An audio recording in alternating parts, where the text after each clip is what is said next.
figure out this is happening earlier than they thought for reasons that I'll explain. Get ready for a sound check. You're probably gonna hear some dumbass ads. Who will lift the trophy? Shut up!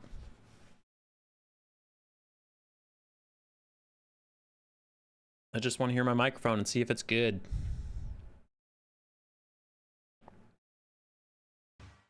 Loans and services. 3 ads, 2 of which are unskippable. Are you serious, YouTube? Oh my god, all of them are unskippable. Fuck you, YouTube. What is this? Jesus. Earlier than they thought. Yo, Contrarian. Don't use my name. Loans and services. 3 ads. Don't use my name. Hey. Hey. That's not right. That's fucked up. So, why was the stream scheduled for 10? Then in the middle of the night, it switched to 10:30. And now the stream is starting at 9:52. Well, I originally scheduled it for 10. And then I had some friends that wanted to play Deadlock together today. So then I was like, okay, sure. But the only time we could make work was 8 to 10. And I'm like, oh, that's not going to leave me a lot of time to like get the stream set up. So then I set the stream to 10:30. And then one of those friends forgot to wake up. The other one isn't feeling too good. So now we're not doing that. So now I'm free and I'm back to the original 10 time slot. And you might say, Hume Boy, but you posted it for 10:30. So now people are going to be not paying attention for a half hour into your stream. You're an idiot. And I said, yeah, but I forgot that I delayed it. So then I got all my shit set up at 10 and now I'm just sitting here and I pulled open the stream and it says starts at 10:30. And I'm like, well, fuck that. I'm not just gonna sit around for 30 minutes. So then we started it. Hey, Pope Patty. How y'all doing? So there's my thing, but I do have a shenanigan I want to rant about. I want to show the people.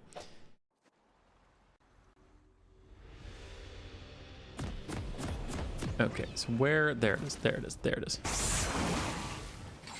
There it is. Some people are hearing some triggering sounds. Some people are triggered.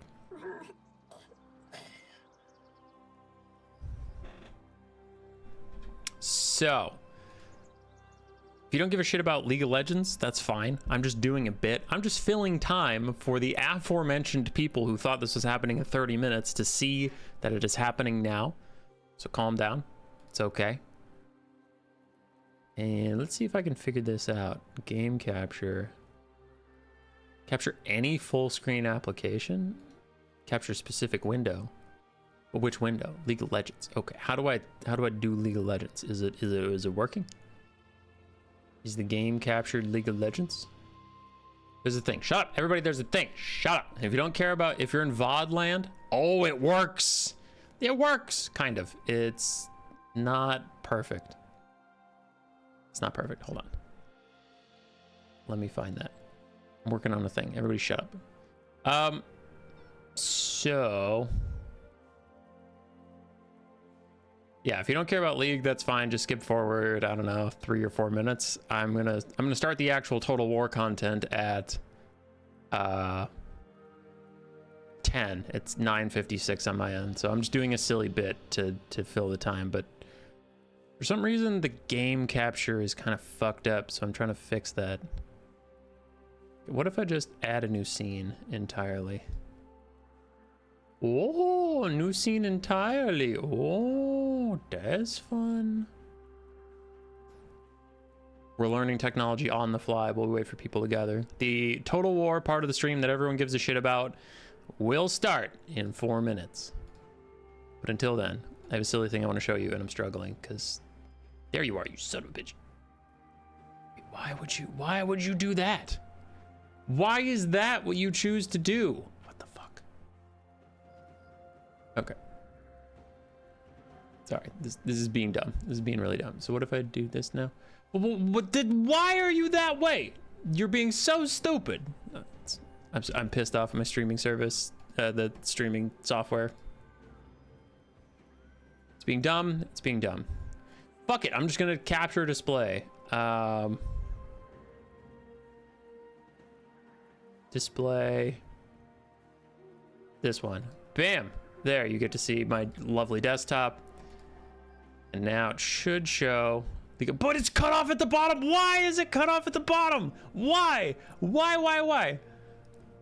I need it to not be cut off at the bottom to show what I want to show. All right, so now how do I zoom it? There we go. Now is it cut off at the bottom? There, you finally see the fucking bottom. Jesus. Okay. We have 2 minutes left. 2 minutes till the real stream starts. Everybody shut up. I'm on my soapbox. The League of Legends subreddit is the worst fucking place on the planet. You know why it is? Because we could be a team. We could, and if you don't care about League, just skip forward like 3 minutes. And if you're live, you're stuck. You're stuck here. The League of Legends subreddit is the fucking worst because every time you go there, you could be among friends, among comrades, among brothers. You could be my brothers in Christmas of the League of Legends subreddit. This game sucks ass. And you know why? Because everyone besides me is bad at the video game. And everyone on that subreddit could be like, yeah, dude, everyone besides you is bad at the video game. And we could all hold hands, sing Kumbaya, and whatever. But that's not what happens. If you ever go to the League of Legends subreddit and you're like, my team sucks, the inevitable response will be a bunch of dickheads saying, no, you suck. No, you're bad. No, you're the worst. You should play better. And to them I say, fuck you, I'm the best at this video game. And they say, prove it, idiot. Well, here's my proof, okay? And I had a different game where I was playing Vlad mid and my Blitzcrank said, it's funny how it's never your fault, Vlad. It's always everybody else's fault. And I said, it is everybody else's fault. You know why? Because you all suck at this game and I'm great. So here, if you don't know League of Legends, we have a scoreboard. That's me on Thresh. That's my in-game name. Kep, if you see me on the ladder, you're probably a fucking troll. So where, oh shit. Oh no, where'd the thing go? I need that scoreboard back. There we go. All right, so if you don't know League of Legends, this little number, there's 114 next to my Jhin, is how many minions he's killed. That's money. He spends money on items to get stronger. If you see this number next to Caitlyn, that's how many minions she's killed. She's killed half as many, less than half as many as my Jhin. We are punking this fucking idiot, and yet we are losing the game. Why? Because my mid laner sucks, because my top laner sucks, because my jungler sucks. So we're the only winning lane in the whole game. But don't worry, Reddit is gonna tell you that I, Thresh, need to play better to win video games. So here is me, Thresh, under tower. Oh, 3 fuckers are coming for me. I'm gonna die.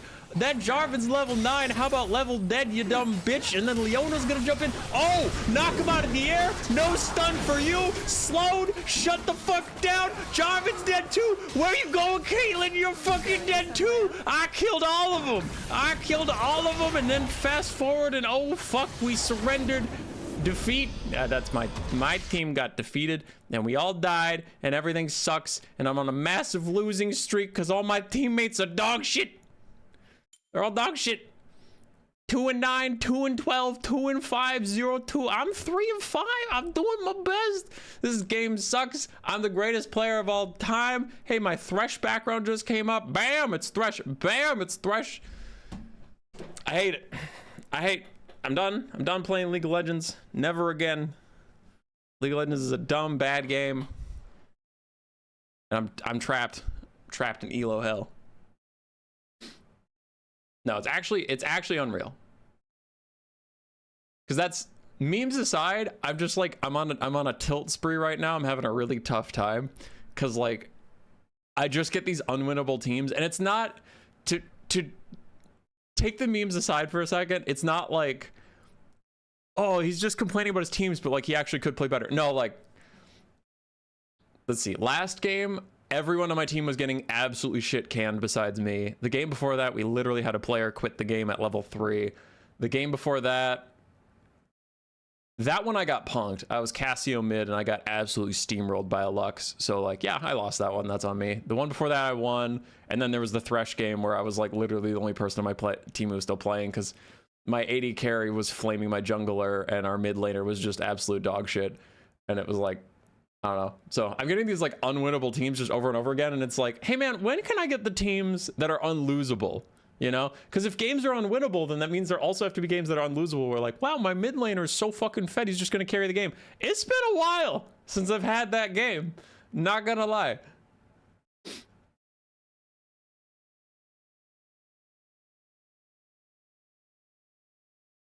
Was that in gold? I just fell out emerald, so now I'm in high plat for now.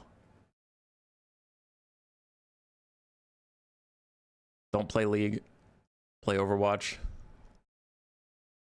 That desktop gives boomer vibes. I have like over 1,000 images that cycle through for my desktops, bro.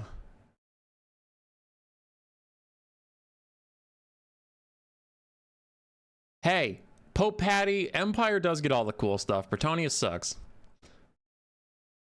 I will pay you to stop talking about League, please. Contrarian, we're starting the real stream now. Okay, we're done filling time. We have 30 people here. Let's go. Let's go. Let's go.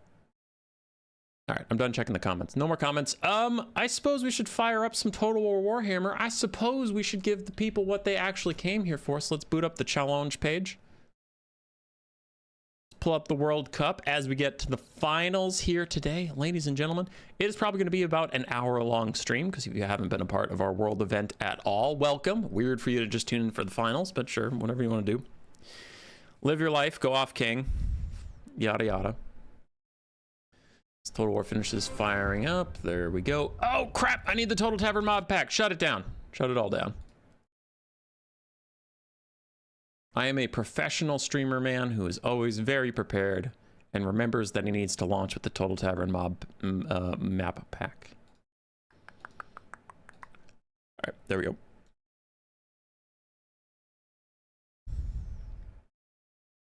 So,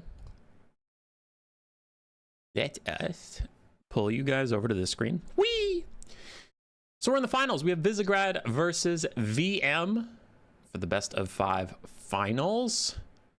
To watch these teams' progression, Visegrad did have the longest progression to get here. They had the extra round at the start, just due to bad luck of their draws. They had to fight CB2, USA2, USA4, ODM France 1, and get to the finals face VM. VM had a slightly shorter route with the RTK Balkan Confederation, the Slavic Mushrooms, Hopschweiz, and then Visegrad. VM's gone 5-0 twice out of their 3 matchups so far. One was a 3-2. Meanwhile, Visegrad had 2 4-1s, a 5-0, and a 3-2. So, yeah, both teams doing pretty well so far for today's matchups. Here we are. At the top, you will see 2 faction banners. Those are factions that were global banned, meaning neither side can play either faction. You will not see Norska or Wood Elves today. For Visegrad, we have Kukinko, Skarbrand, Daceberg, Danikentrop, and Segos versus VM's Pasha, Solmier, Chosen, Aztec, and Berserk. Do have a mix of Conquest, Domination, and Land Battles. Shut up! Sorry. Conquest, Domination, and Land Battles today across all of the game modes. So it should be fun. We will cast all 5 games, even if it is a 5-0 sweep or a 4-1 or a 3-2. It does not matter. All 5 games were played, so we're going to cast all 5. Same team cannot repeat factions, so if you see Dark Elves on the Visegrad side, you can only see Dark Elves from VM once more, meaning we can only see a faction twice each day. Right. This is the finals. It is pretty try-hard. I don't expect to see any trolling or silliness, but who knows? These players are constantly ruffling my jimmies, so who knows, man, who knows.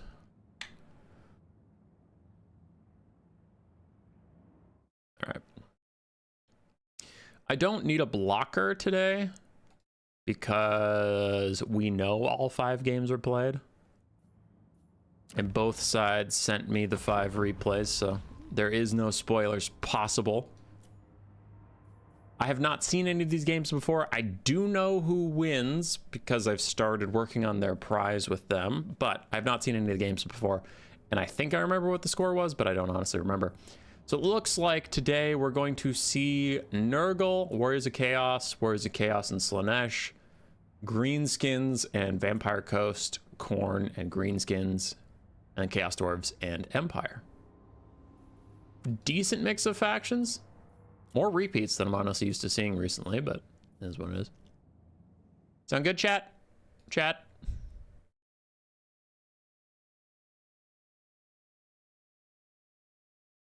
I will pay you to keep playing League. Well, Contrarian Codex, thank you for the €2, and World Beater, thank you for the $5. I will do both. I will stop talking about League, but I will keep playing it because I hate myself.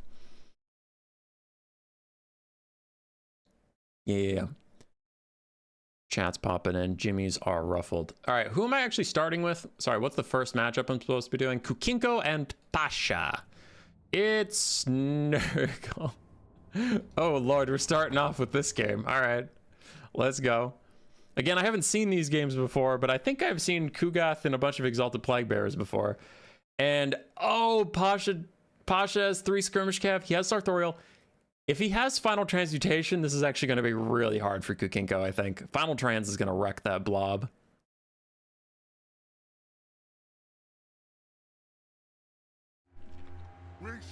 Okay, pretty straightforward. Nurgle is going to try and get on the point and last. They're going to try and withstand.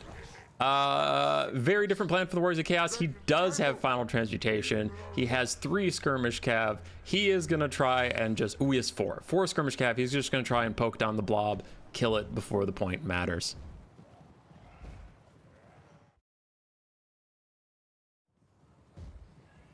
All right. We'll see what's up. I'm very pessimistic on this Nurgle build considering what the Warriors of Chaos brought. If the Warriors of Chaos didn't bring enough Skirmish Cav or a blob punishment spell, then it's pretty doomed for them. But since they brought both, I am scared. I'm very scared. Zarthar's just building up Wom. Ooh, he even has the Rock of Inevitability. Not that it's a big deal, but it means even when we get into the melee fight, he's going to debuff Nurgle quite a bit. I think I can play this at ×2 speed for just a hot second while the skirmishers set up. So since the Noxbringer was added with a DLC that upgraded the Regiments of Renown of Nurgle, I will say the Skirmish Cav is less effective because of his ammo reduction. It's actually pretty significant, so maybe this can withstand where previously it couldn't. And Kukinko does have some sneaky dogs that are not a part of the blob. So with Kugath firing out and the Noxbringer firing, they'll do decent damage to the Skirmish Cav, but it is more about just destroying the ammunition. Yeah. Skirmishing continues for now. These are the regular Doom Knights. They aren't the Regiment of Renown. They don't have the bombs. There's the Noxbringer's shot, and yeah, that ammunition got corroded out. They just lost 3 volleys. Brutal. All right, no Final Trans yet. I'm fast forwarding. A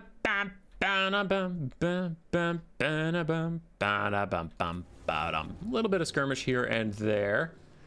Kinko's keeping good focus fire because the Noxbringer doesn't have that much ammunition itself, so you do need to focus on skirmish cavalry rather than like taking pot shots at the Doom Knights or something, because he's just not going to get significant damage out.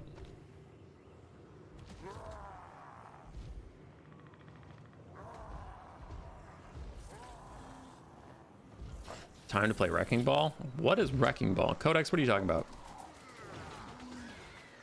Alright, Skirmisher's still firing in, trying to stay out of range of the Exalted Plaguebearers. I'm kind of surprised we haven't gotten his Final Trans yet. He definitely has enough Winds of Magic, but...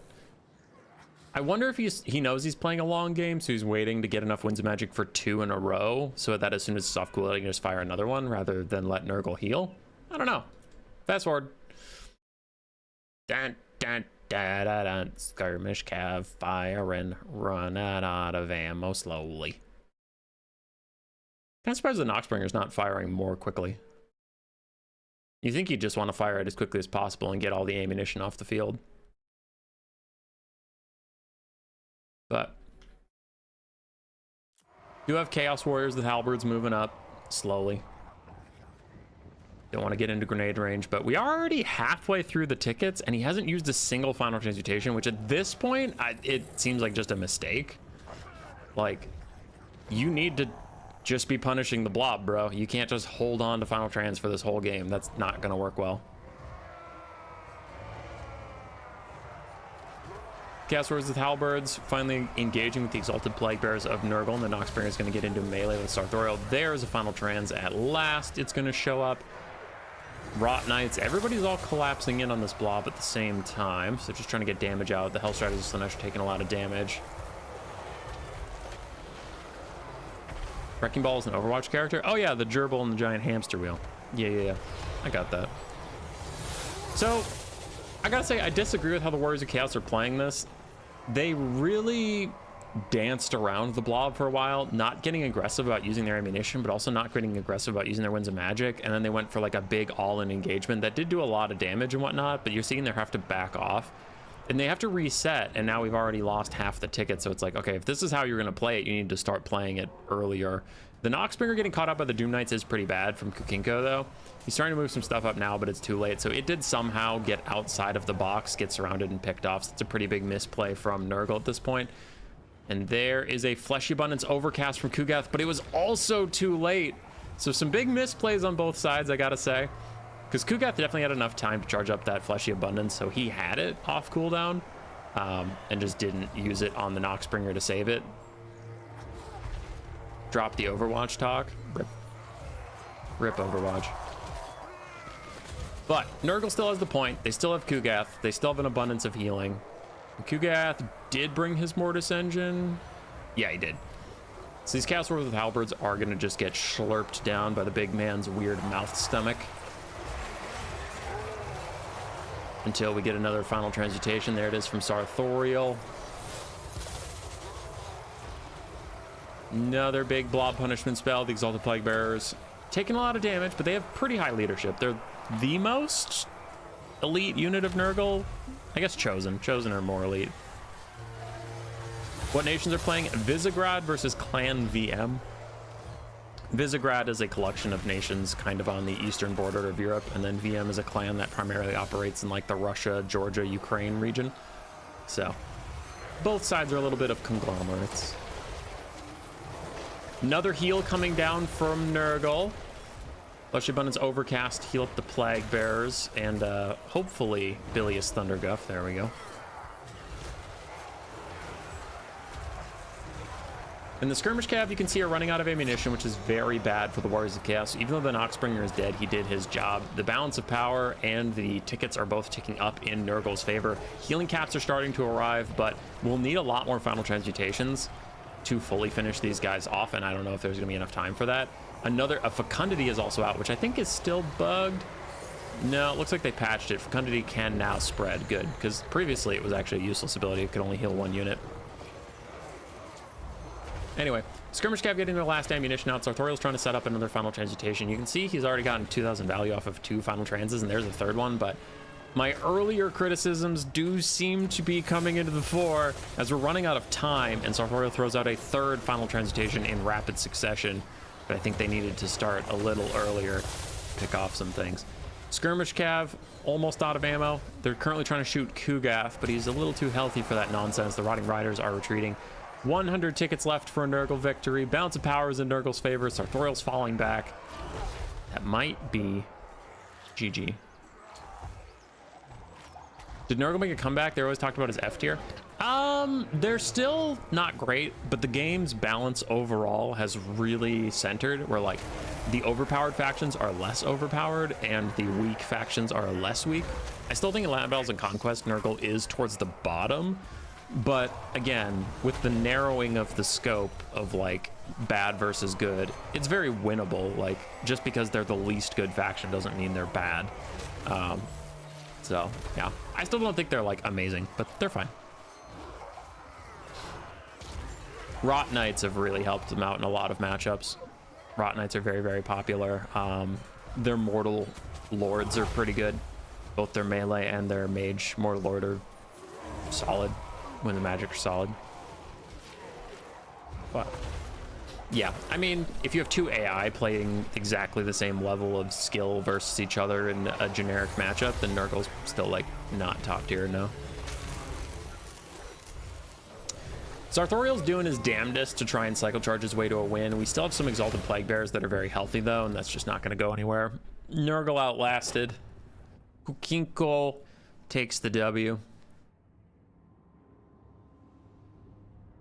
Zarthoriel did throw out a regular, not overcast Final Transmutation, so I think Pasha, in the end, it didn't matter. Like, he did technically use all of his Winds of Magic that were allotted to him in the amount of time he had.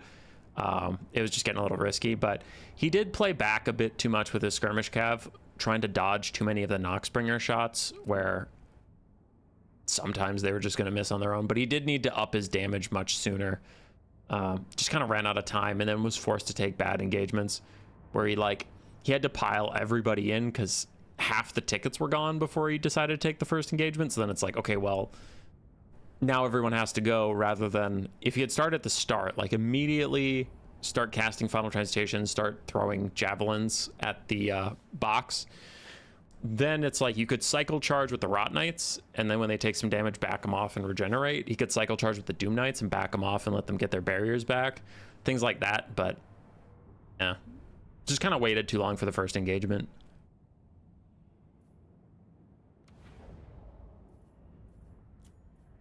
All right, delete that. Take you over to the Photoshop so we can update the scar. Beep. Bam. Let's grab the Wood Elves.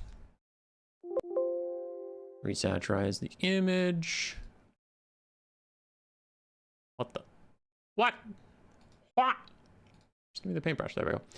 Green check mark for Kukinko, and the red X of Doom for Pasha. Visegrad starts out 1-0. Next up is Skarbrand versus Solmier. Let's find it. Chaos Dwarves and Empire.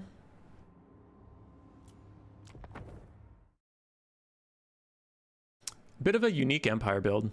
We technically have war wagons, but not the war wagons you're used to. That is the Black Lions, Hellblaster Volley Gun War Wagon, Regiment of Renown.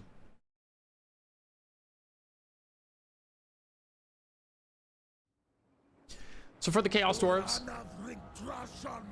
we have a Final Transmutation and Searing Doom Metalcaster on a bull. It's a regular Great Taurus. It's not a Bale Taurus. It doesn't have the breath attack.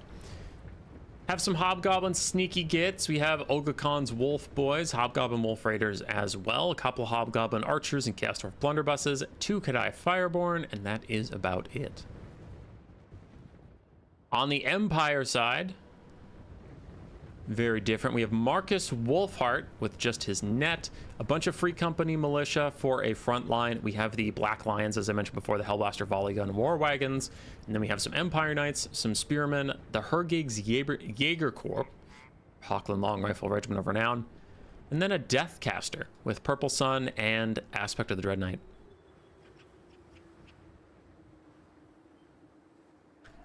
Chat saying he must have been trolling with the Black Lions. I can see it, because if your opponent wanted to go with Iron Demons, 1 or 2 of those, Black Lions can do some consistent DPS, but they can also move. Because some of the problems with the Empire's armor-piercing range is it's immobile, like handgunners. Oh, there's also an engineer. Hi, engineer. Handgunners, Null Ironsides, Hochland Long Rifles, Hellblaster Volley Guns, Great Cannons. They're all solid against the Chaos Dwarves. I'm not saying they're bad, but to make the argument for the Black Lions, it's like, but when the Chaos Dwarves train, if it doesn't die on the approach, it'll get into your backline. It's unstoppable by anything the Empire has. Like, it has enough mass to push through Knights and stuff. It'll just get onto those ranged units, and then they're not going to be able to defend themselves. So it's like, hey, at least with this, you could, like, move, right? You can retreat, reposition, and fire. Maybe that's what he's going for, but who knows? It's definitely not a unit you see much, so I'm not going to pretend it's meta. Oh, it's obvious and you're all just so stupid. Here's what it's for. It's like, no, it's a pretty wild pick, so let's see what he does with it.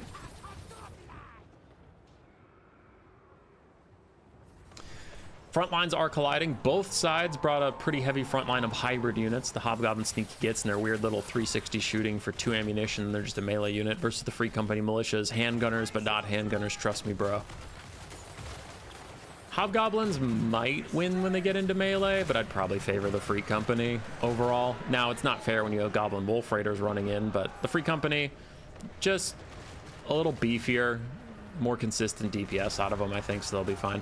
Final Transit down on the Amethyst Wizard, who is on horseback, giving him not very much HP. He does run away from the front line, so he doesn't damage them as well, though. Very nice stuff. He doesn't affect either the Hergig's Corp or the Empire Knights with his final trans, so really good loss mitigation there from the Empire. Front lines are trying to hold for now. Kadai Fireborn are going to rip through the Free Company militia, and we have spearmen running up to support those front lines, just trying to hold a little bit longer while the Hellblaster volley guns and Jaeger Corps continue to fire. Sorcerer Prophet taking a good amount of damage. Lost about half his HP so far, but the front line for the Empire is deteriorating rather quickly. Hobgoblin Wolf Raiders try to get back here and dive the Hergigs, but they don't have the damage to really kill those guys quickly, and Empire Knights are fast enough to sweep them up. In comes a predictive Searing Doom. And he's going to get some decent shots on a little bit of Empire Knights, a little bit of Spearmen, but overall dodged rather effectively. Hellblaster Volley Gun wagons at half HP. Still all 4 models, though. Still 100% of their DPS, and they are cooking the Kadai Fireborn right now. Other side, Kadai Fireborn are through the front line and starting to harass, but the Empire front line actually won on the top side over here. You can see the archers are now under attack by spearmen. Purple Sun comes out, but the Chaos Dwarves dodge it effectively. Moving forward, and now the RNG gods determine who the Purple Sun will hurt, and it looks like it's hurting the Empire more than the Chaos Dwarves as it tickles the spearmen and then moves away. So a bit of a missed cast / dodge for the Empire there. Wolfheart throws down a net onto the Source Prophet of Metal, who continues to take shots a little bit from the Hellblaster Volley Gun wagons, who are now falling back, but also Marcus Wolfheart and his engineer friend. You can see he is using the most he can out of his mobility here. The Black Lions continually moving, always pivoting around the map and staying away from the frontline fight, so that is pretty good, though he does need to turn and fire some more here soon. And Blunderbuss has gotten range of Wolfheart briefly, took out a quarter of his HP, so we do need to be careful about that. Bounce power is heavily against the Chaos Dwarves, and I guess I would agree. Their back line has been shut down, their front line is almost all dead. So we have some Kadai Fireborn that are still doing decently well. We have 2 Blunderbusses that are doing decently well, but the Empire just has a crap ton of Empire Knights left, a decent amount of shooting as well, so not really hurting for damage. And the tattered remains of Free Company militia coming back can just pivot into being ranged units, so they don't need to throw their bodies back on the line if they don't want to. Kadai Fireborn running into the slaughter. Nice Searing Doom will knock over some Hergig's Jaeger Corps. Buy them a little bit of time to get in there. They're about to lose their Unbreakable. They'll take enough damage that finally that Unbreakable will wear off, and then they're just a demonic unit. And as they get sandwiched in by Knights, their leadership's probably going to be really bad. So I would expect to see them die any second now. The one piece of hope for the Chaos Dwarves is that the Empire's balance of power is heavily in fragile units. Wolfheart can die pretty quickly if the Great Taurus gets a couple shots on him. Hergig's Jaeger Corps are very fragile, so are the Black Lions, but it's a hell of a task to ask one Bull Centaur Lord to kill all these guys, and it looks like it's not going to happen as Wolfheart gets another net down right in front of the Black Lions, and that's just GG.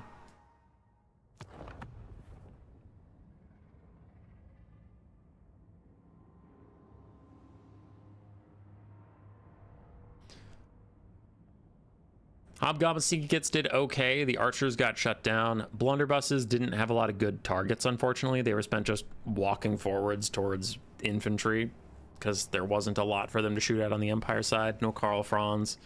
Not a lot of war wagons either, honestly. So pretty strong game for the Empire here. Wolfheart and the Engineer did fine. Amethyst Wizard did fine. Spearmen did actually pretty darn well. Free Company did okay. They were just meant to die, and die they did. Hawk and Long Rifles did well, Empire Knights were around, and the Black Lions paid for themselves with some more.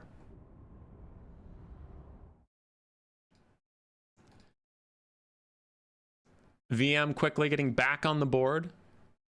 And 2 relatively one-sided games so far, but one-sided for different teams. Puts us at 1-1 as we enter the domination portion of the stream. Daceberg versus Chosen.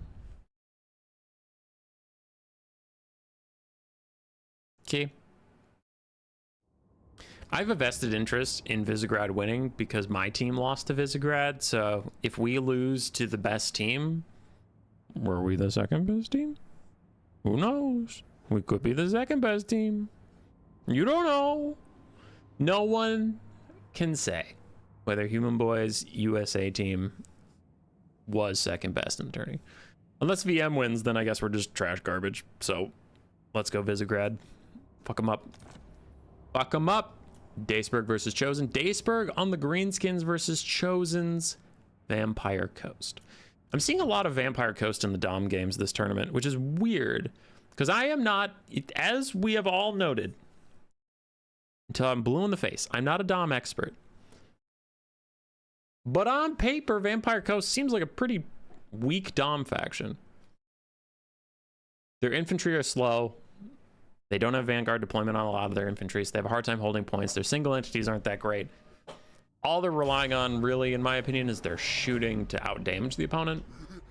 That's just like on paper, quick maths. But people keep picking them, so something there. All right, Vampire Coast moving up. We have a Morgul Haunter front line with Night Terrors for some stalking capturing. Scurvy Dogs also to run up and get those points quickly. We have some Bomber Bats, a couple pistols, and then more zombies. This is more typical of what I see. And Celostra seems to be a very popular lord in the domination sphere with her Ghost Summon, but not the Crab Summon, interestingly enough. Tide Call and Fog of the Damned, the Song of Enthrallment. A much smaller front line than we're used to seeing the Coast or other undead bring. Tomb Kings, Vampire Counts, Vampire Coast, I'm much more used to them seeing a ton of infantry to start, and then they'll spawn in the faster things. But the undead front lines are so slow to get to the points that usually they like to start with a lot of them. For the Greenskins, we have Squig Herds, Savage Orc, Boar Boys. We have double Night Goblin, Big Boss, both with their Squig Summon. Wurzag, Great Green Prophet with his Net, and then some spells. Fists of Gork, Brainburst, and Gaze. And then a bunch of Orc Boys, Savage Orc Auror Boys, Goblins. So a lot of Spears and Archers is mostly what we're seeing here. Savage Orc Boar Boys getting ganked by the Morguls. Morguls did have stock, so the Savage Orc Boar Boys might have engaged in this fight, thinking that it was just some dogs that they could easily take out, but it was not. It was a bunch of weird ghost monstrosities with Slenderman arms. Go Morgul, go. So Greenskins taking a pretty bad battering at the start, but they are firing back. While some of their archers are damaged, we can see also both these dogs are already crumbling. The Night Terrors have taken decent damage, and these dogs are 500 gold apiece, so losing them is not nothing. The Greenskins are still definitely trading back decently. Squig Herd Summon is out onto the Zombie Pirate Gunnery Mob as the Night Goblin Big Boss is going to run over there. Does he have one summon or two? I forget. He has one. Squig thinking. So Squig's going to feast proudly and happily before they de-summon, but they'll probably take out an entire infantry unit with them. Night Terrors are coming back, the Bomber Bats are also coming back, and the Greenskins are just pushing forward, slowly but steadily, losing some Savage Orc Boar Boys, losing a couple archers here and there isn't a big deal. The Greenskins are a mass faction, so they always have sacrifices to offer to the altar of Khorne. Not that they worship him, but like, I mean, Khorne takes those, you know? When a Greenskin dies, it's not like Khorne's like, not one of mine, not gonna take that skull today. Nah, he ain't picky. So Night Goblin Big Boss, his Squig Herd is routing, which is pretty unfortunate because it's summons. You do want to just fight it for as long as it's there because it's not going to be able to come back over and over again. It's going to probably de-summon soon.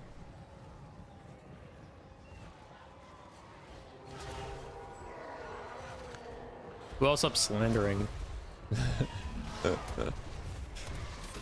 Several other factions, oh, you guys are just debating crap I don't care about.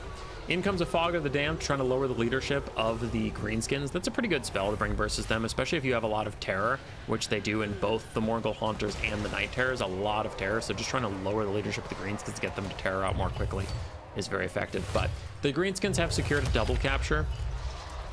And I don't see a lot of Greenskins in Dom, but actually they are my second most or first most played Dom faction, which limited experience, but generally I tend to win games when I get momentum and push the enemy back into their spawn with the Greenskins and then just harass them over and over again. My Greenskins, I've had a hard time coming back later in the game because like your guys just kind of run out of momentum. You've used both your WAs already. Your leadership's pretty low. Usually at that point your Lord is dead, so from what I've seen, the Greenskins usually like to take hold in the early mid game and then hold on for dear life and get to that late game because they don't tend to scale very well. Now, obviously, if you're shit stomping your opponent, any faction will scale, but in a relatively even game, what I'm trying to say is that Greenskins kind of need to take at least 2 points and then continuously pressure your enemy off of them rather than having to retake space. It's just not their forte. Vampire Coast, to their credit, has been summoning more shooting here and there. We have some more pistol mobs. We have some more bomber mobs. We have double mortars. I didn't see those get summoned in the back line, so really trying to take out some of those greenskin archers. Greenskin archers are super effective in this matchup, whether it's land battles, conquest, or domination. Archers are good versus Coast. Coast does not like archers. Archers are bad. So mortars are pretty effective there, but greenskin archers in particular are pretty good against Coast because of their spread formations.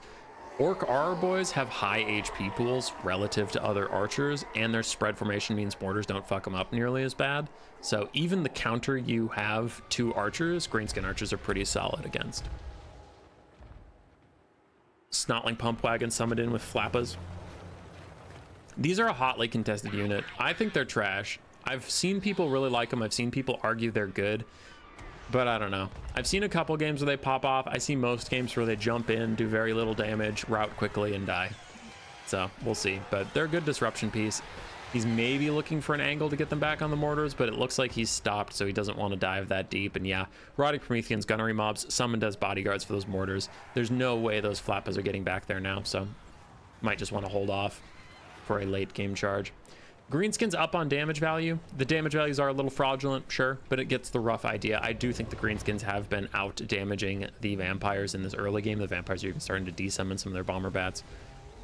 And the vampires have not gotten aggressive with their front line, which makes a lot of sense because they didn't summon, as we said at the very start, they didn't summon as many frontliners as I'm used to. But the reason you summon so many frontliners is to take space. Your fucking infantry are so slow that you pretty much need to start the game with them because you're not going to get that many reinforcements. But it looks like Chosen has acknowledged that, and instead of send them into their deaths, he's holding them back so that he can later summon more infantry, put them in position, then do your charge later in the game. So that seems fine. But the flappas with some really good micro are just going to feast on these infantry for now. The rotting Prometheans are dangerous to them. Gunners are dangerous to them. But neither of those are in range to support this infantry, so the flappas are just getting free value while they can. And I imagine that Daceberg is going to micro them away from the front line when danger shows up, just like this. Yeah, that's perfect. Night Terrors are showing up. The flappas are running away. Excellent stuff. Good damage from them, so very nicely controlled. Night Goblin Squig Hoppers retreating, and I do like the abundance of squigs that are being brought here because of the terror. There's a lot of squig type units we've seen spawned out, and all squigs have immune to psychology, so that really does mess with some of what the Vampire Coast is paying for. With their Fog of the Damned spell to lower your leadership and all these terror pieces, yeah, just mitigating that is nice. Both sides playing a very controlled game so far, neither really getting aggressive. I do worry about Daceberg having 2,000 in supplies not spent.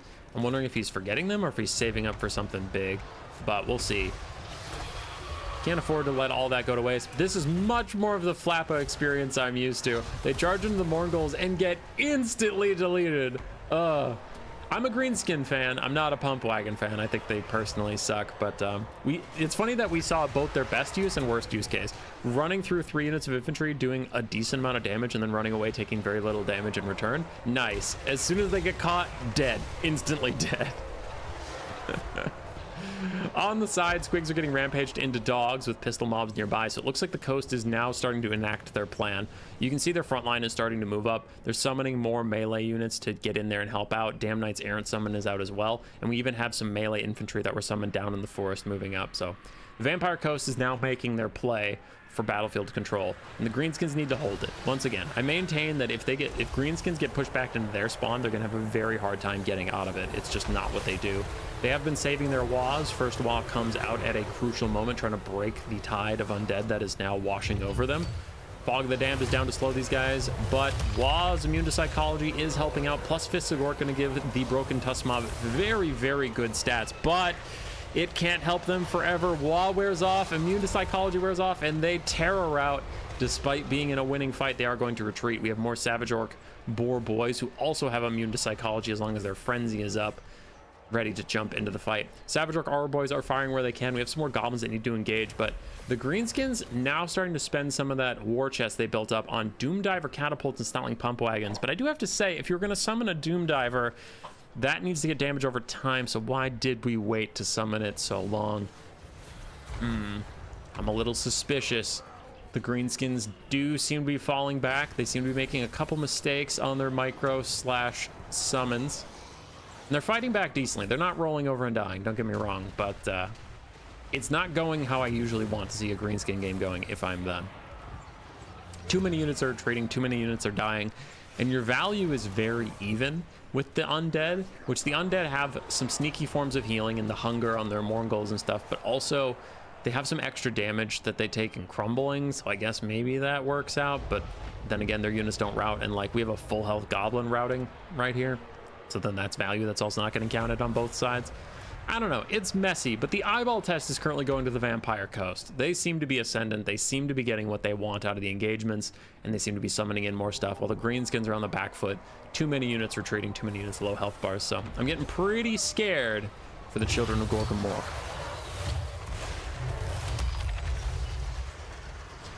Fog of the Damned still doing really good work on goblins and boar boys everywhere you look. And we have a pistol mob just pushing towards the enemy's backline. And this is going to be really good because as long as they're near the Savage Orc boar boys, they can't rally. And the whole time they're chasing them back to their spawn, they can shoot these guys in the back and get extra damage and maybe even keep them routing. So that is pretty smart to position at least one unit in this river and just annoy the Greenskins back. And then if they summon anything up this river route, they're going to get shot on the way in. It's a pistol mob. It's not the most damage in the world, but it's damage and it's good positioning. Hey, always glad to catch you live. I promise I won't talk shit, KBH. You better keep your mouth shut. Sick of it. Nah, whatever. Welcome, dude. Welcome. Now, we've been talking a lot of shit for the Greenskins. Positives time. Positives still have a pretty good capture point lead. Not untenable, but like good. Solostra is low, and undeads without their lords are pretty bad because then the crumbling happens even faster. We do still have some archers. And now they're starting to get their second wind a little bit. Those routing units are starting to rally, and especially routing archers can just turn and fire and still be effective. Routing melee units turning around and being effective, less likely. A big gaze of Mork onto Solostra, as I briefly forgot her name, and now Wurzag needs to book it. He is stuck in the chill aura around the Morgul Haunter, but he should still be able to get away on that little piggy. Run, Wurzag, run! He's trying as Morgul's Major Marauders continue to fight. The Night Terrors are getting attritioned out. Rotting Prometheans are getting attritioned out. Solostra's getting attritioned out. So the Vampire Coast is also starting to run out of gas, not just the Greenskins. Both sides take a lot of damage. We have some Goblins that somehow made it into the enemy backline. They could go harass pistol mobs or the mortars. So that's all something. And as we discussed since the very start of the game, the Vampire Coast are slow. They have a hard time getting more infantry back on the field. So if this does drag out and both sides just kill each other off, Goblins are going to be faster than the zombies about getting back to the points and getting back on message.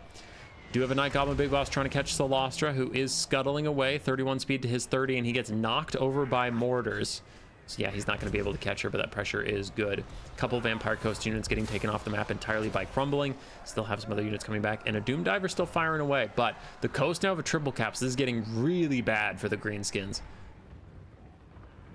Their early point lead is keeping them in this game for now, but they are going to have to make an aggressive push back onto the map and at least get 2 of those points out of enemy hands. They're getting pushed back into their spawn. Some Night Goblin archers with Fanatics have been firing away, but they do chuck their little Fanatics deep into the enemy lines. Decent damage on already incredibly wounded units, with Squigs coming up the back. Incredible amounts of friendly fire, though. Very damaging friendly fire, but the Squig Hoppers are not caring at all. Immune to psychology. Gonna keep them in the fight for now as they push back, but that is the Lamper's Revenge that's in the Greenskin backline. A very hard unit to dislodge in a critical point of your infrastructure. All your summons are gonna have to go past the Lamper's Revenge now, which is gonna be very difficult. Goblin Big Boss, Night Goblin Big Boss, struggling to get past Dog. Solostra is gonna stay safe, and that's probably GG for Daceberg. I don't want to toot my own horn, but I am right literally all of the time. So I did call it that if the Greenskins get pushed back into this position, there's just no getting out of it. Like, they're just not the faction to push their way out of a corner. They need battlefield control or they just fall apart. Doom Diver is compromised. We now have some Pump Wagon Flappas. We have some Snarling Pump Wagons coming out. Wait, I just said the same unit twice. Goblin Spears and Snarling Pump Wagons. There we go. Spinning Loons do some decent damage to the dogs, plus the Flappas did solidly, but the Lamps Revenge are not going to be dissuaded. Bombers are also here to harass and destroy. And the Coast have all 3 points with no Greenskin units really in sight to be able to take those. You have 1 Vanguard point. You can maybe try and sneak around the Coast front line, but even then we have pole arms now in your forests. They're just stuck. There is only defeat. Has this guy ever been right? I'm literally always right, Peter Shanks. Literally always. It was a good attempt from Daceberg and Chosen. The game was close until it wasn't.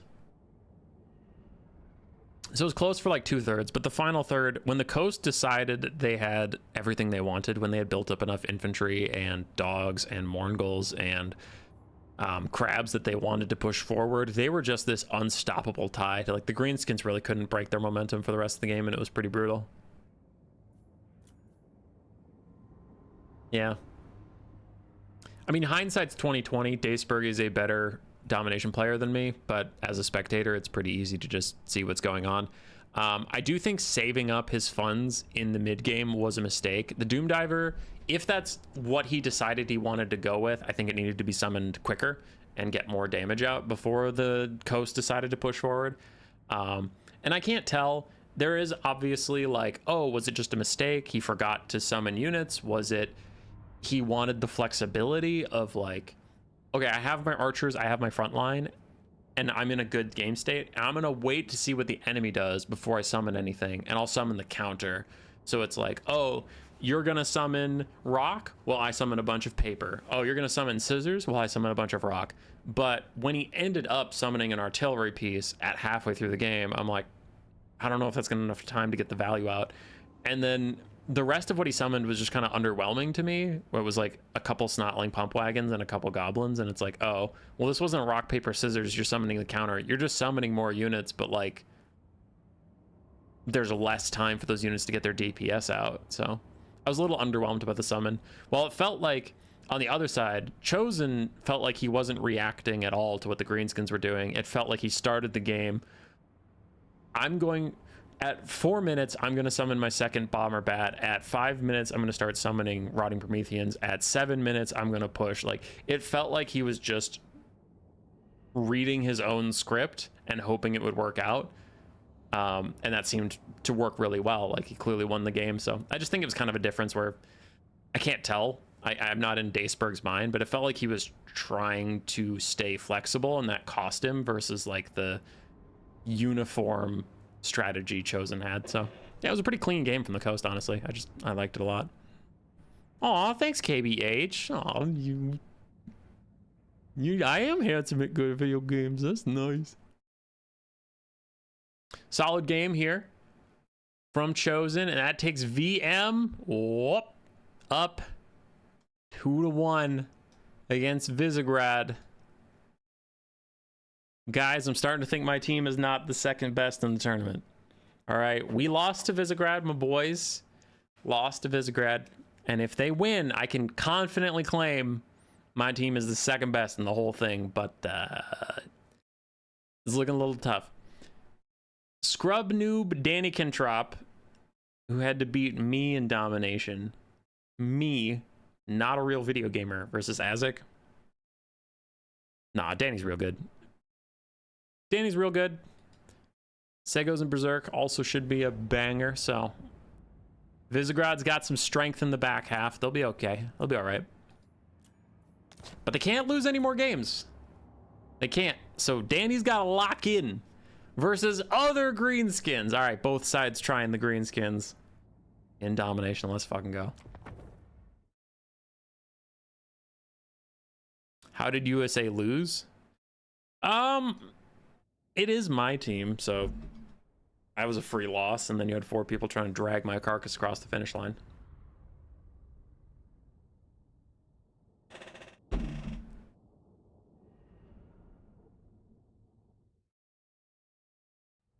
Greenskins versus Khorne, a little different vibe. I imagine Khorne's gonna get a little more aggressive than the Coast. Whoa!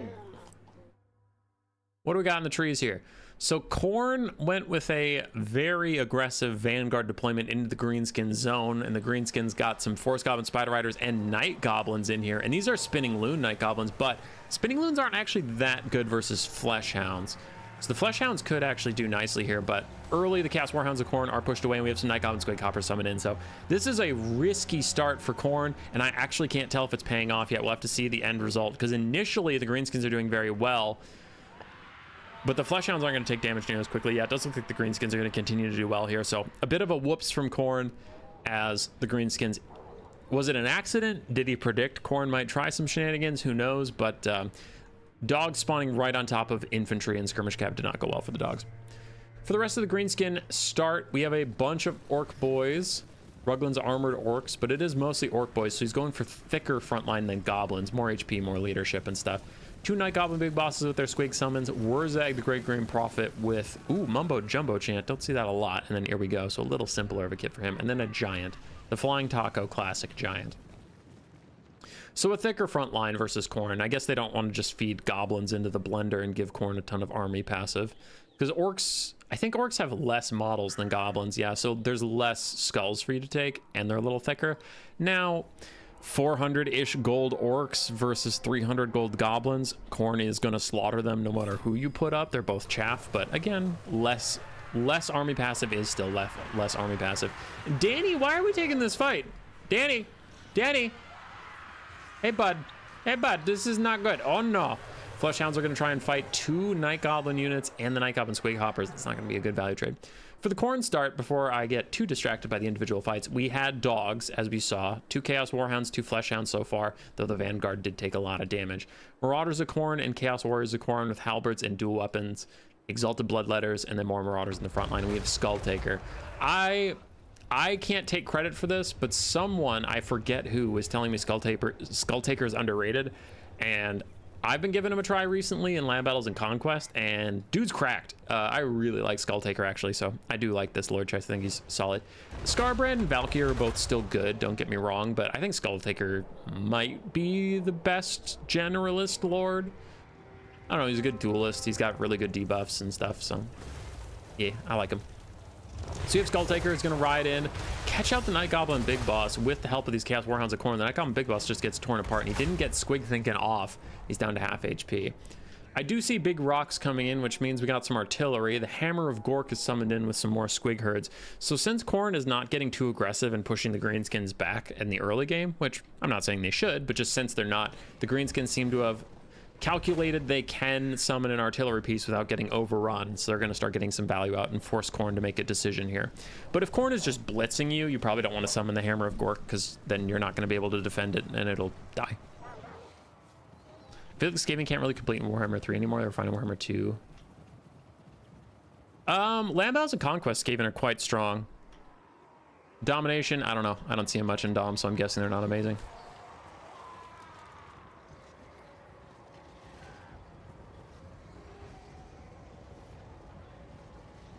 Yeah. So we have the giant of Khorne wandering onto point 3, just being a nuisance, daring somebody to fight him. And as long as Khorne doesn't bring a bunch of skirmish cavalry, there's one, but the giant would be generally happy to fight any of Khorne's units. Not that it'll beat them, but it'll trade decently into them. I guess it doesn't want to sit on Chaos Warrior halberds, but it can walk away from that. So he's just being a nuisance. Trying to force Khorne to at least stay on the point somewhat, so the Hammer of Gork has something to shoot at, because if Khorne just retreats fully into the trees, then the hammer's useless. So yeah, the giant's just forcing them to stay out of the trees at least a little bit to keep the point. Skirmish cav show up though, and the giant's gonna run away. It takes a little bit of damage on the backside. Dom is the main competitive mode, right? Depends. It depends on your perspective. Now, I'm a land battle and conquest caster, so of course I'm gonna defend my preferred game modes, but Turin is objectively the biggest streamer, and he streams like exclusively domination. And then there are a lot more tournament hosts for domination than land battles and conquest. There's not a lot more streamers, I would say, because like I honestly just know of Turin and Maverick Sloth and I guess Anticity. And then for land battles and conquest, you have Tequila Sunset, myself, Tactical Itch. I know Scarbrand was streaming for a bit. I don't know if he still is. I know Pigman was streaming for a bit. I don't know if he still is. So yeah, but like I think domination could be considered the largest competitive mode because the by far largest streamer and personality, Turin, hosts a lot of events for it and casts a lot of events for it. So then it's that. But I don't know. When I host tournaments, I still get good participation and stuff. So yeah, it depends on your outlook, but of course I'm gonna say that I have heavy bias. I'm a biased source. Why are you even listening to me? As we do have Chaos Furies that have gotten summoned. Khorne's been summoning a bit more infantry, some more mobility units, but mostly more infantry to try and take those points. Chaos Furies are lurking over the Hammer of Gork, threatening it, but some Skirmish Cav Spider Riders will poke them here and there. We also have Savage Orc Boar Boys summoned in, and a lot more infantry. Now we're getting more goblins. We didn't have as many goblins at the start. We had mostly Orc Boys, but still some more goblins. Squig Hoppers here and there. I will say for Ozzik, both of his Night Goblin big bosses getting picked off for pretty much free is quite bad.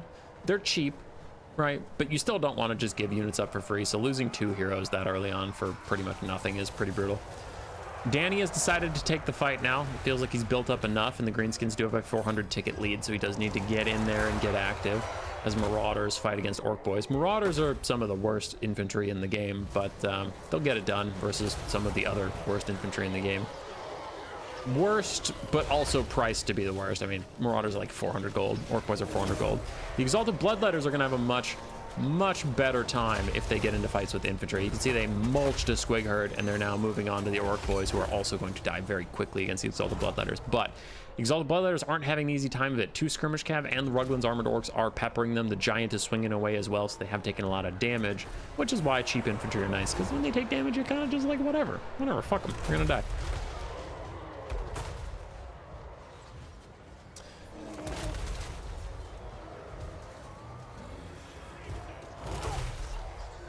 Yeah, but Human Boy is the bestest video game player in the whole world. Hey, Lil Trill! It's been a bit. Miss you, buddy. Hope you're doing good. Khorne Gores running in. Didn't notice them over the Chaos Warriors with halberds. And yeah, you can see the first Marauder front line is breaking, but the backbone of Khorne is still pushing forward. We still have, I guess, Khorne Gores, but Chaos Warriors with halberds. Chaos Warriors with halberds still pushing forward aggressively. We have Chaos Furies in the back line diving Dirk at Squig Hoppers. So the Marauders are out, but the real beef of the Khorne roster is moving forward. And Skull Taker's still full HP. We have some Blood Brutes jumping in, but Khorne is attritioning out faster than I would like to see versus Greenskins. You kind of want to just steamroll them in melee, and it's trading about even, so I'm getting a little concerned for Danny. Khorne Gores getting hit with those spinning loons, lots of damage onto the Khorne Gores, and they do not like that one bit. Their Unbreakable has already been procced when that wears off. They are just beastmen after all, and they will probably get routing. Chaos Warriors with halberds living their best Khorne-based lifestyle. As I bumped the microphone, that's probably an unpleasant sound for you. Sorry about that. Had to itch my eye. It is hard to keep track of such a big battlefield, but I would expect to see Swords of Khorne down pretty quickly. More Exalted Bloodletters getting the backline, and yeah, point 1 has been overtaken by Khorne completely. They didn't stop. Yes, they stopped to take it, but there's not a lot over here that can stop Exalted Bloodletters from just feasting. And feasting they shall. Anyway, what I was going to say, it's hard to keep track of such a big battlefield, but I do tend to see Khorne players spam Sword of Khorne. Domination, there's a lot more units on the field, so it's a lot easier to get all the kills you need. But then also, since there's more units on the field, Sword of Khornes are easier to hit. There's more targets, and there's more going on, so there's less chance of your opponent dodging. Like, I wouldn't be shocked to see a Sword of Khorne on this blob that's forming up, if they have it, and if that's what they want to spend their stuff on. But I'm just saying, it's such a big battlefield, it's hard to keep your eye out for the giant floating sword, which sounds weird. It sounds like a giant floating sword. How could you miss it? But I don't know, there's a lot going on. A lot going on. Skull Taker is hunting Wurzag, but this is what the giant is for. The giant's just keeping that constant pressure on, whether it's Valkia, whether it's Scarbrand, whether it's Skull Taker, whether it's whoever. Wurzag always has a point to retreat back to that is threatening for Skull Taker, threatening for Valkia, threatening for whoever. They don't want to stand next to a giant. As you can see, whenever he's gotten in range of the giant, so far Azek's micro has been on point. The giant has always turned and started swinging at Skull Taker, and that's just not free damage you can keep taking over and over again. Now, Khorne is winning the frontline fight. We have Minotaurs here that are going to be a big problem for the Greenskins. Chaos Warriors with halberds still holding. Blood Brutes still holding. Exalted Bloodletters still holding. The Marauders are all gone, and everything you have left is much more than the Greenskins can handle in the 1-1 fight. And this is where it starts to get really concerning. As we saw, Sword of Khorne! Sword of Khorne! Sort of saw it. I sort of saw it happen. I saw it happen. I was there. This is the exact point in the Vampire Coast game where we started talking a lot of shit about the Greenskins, and we're back to that point now. Now, instead of a shitload of chaff pushing the Greenskins back and back and back, and they can't get out of their spawn, it's elite units, but the principle is the same. The Greenskins leadership is depleted. Their units are too low. They're all starting to retreat and then come back. Look at this. Look at this. He's rejoining the fight to fucking do what? He's going to run in and die in like 2 seconds. It's not a criticism of the player. I'm just pointing out the state of the game the Greenskins are in. They have such a hard time when the going gets tough. The first, second, third round of the boxing match, they're good, but the fourth and fifth round, they're tired. And Khorne is bloody. Khorne's spitting out teeth, but he's smiling, and they're not smiling anymore. They're sweaty and exhausted as Wurzag's gonna get pushed out. The Giant is still swinging. And just look at the difference in these leadership bars at these low HP thresholds. These guys are vibing, and the Greenskins are not. The Greenskins are routing in every fucking direction, and that's just why it's so difficult to come back as them. They really need to be in control of the game, or they just fall apart, it feels like. I just like the concept of instantly summoning and unsummoning units, even if it makes for a better or more balanced battle. Yeah. I get that. I get that. Blood Beasts trying to chase down Morgan's Manging Marauders. Exalted Bloodletter is getting very low on HP. So the Khorne is low on HP. The difference is the leadership. The difference is their staying power. But like the Greenskins are trading back effectively. If you look at the values, Danny versus Isaac, it's a flawed metric, but it is showing that roughly they're trading blow for blow.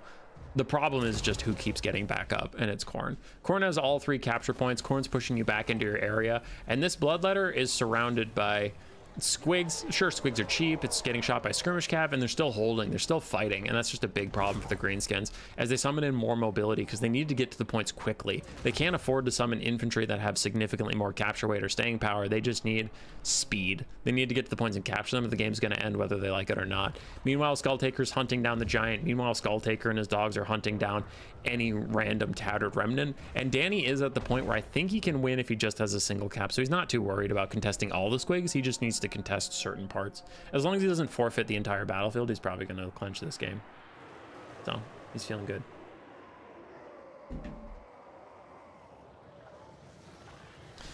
In goes a fight.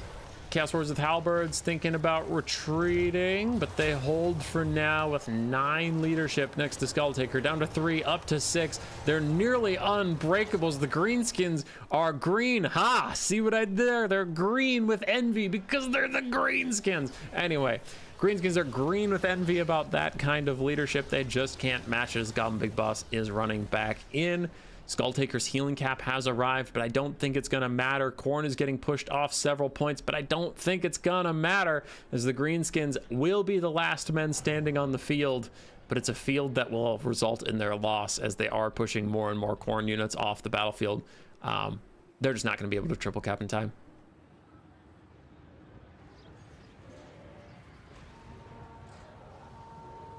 I actually started out watching Turin, and there's a handsome young man who played Skaven.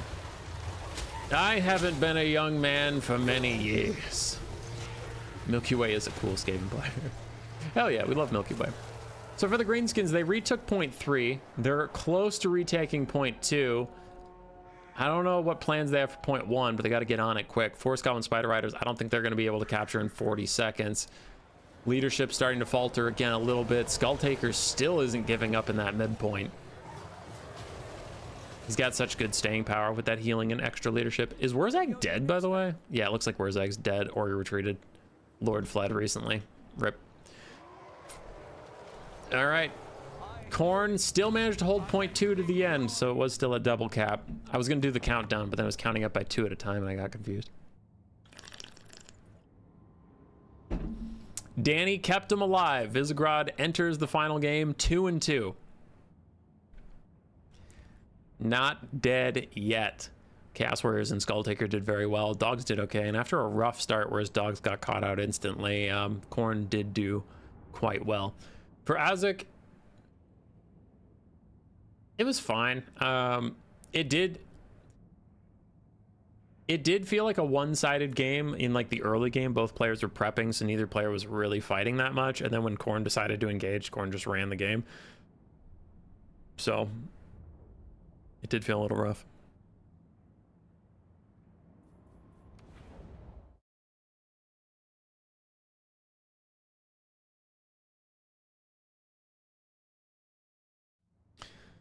Okay, so delete that. The final game will be between Segos and Berserk.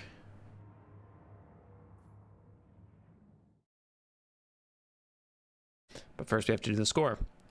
Isaac gets the red X of Doom. Danny gets the green check mark of victory. in the finals. I could not be happier.